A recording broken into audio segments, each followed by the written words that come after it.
Hi guys, I'm back for another video. So, you already seen the snore trap that I made for the hawks. So, this is a different version. The trigger system.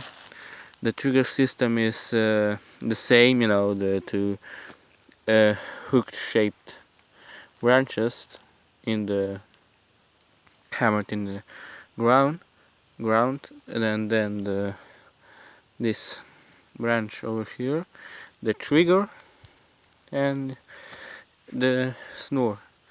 But but there are two trees that I put uh, a branch over them, and on the other end I tied this lock, a heavy lock. So if you, and this is trap, if you don't have any saplings around you, you can always use this method. Of course, what I did there is doubled the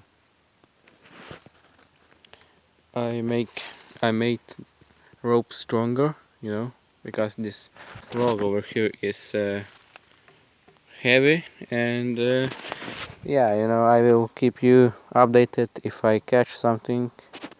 And now, goodbye.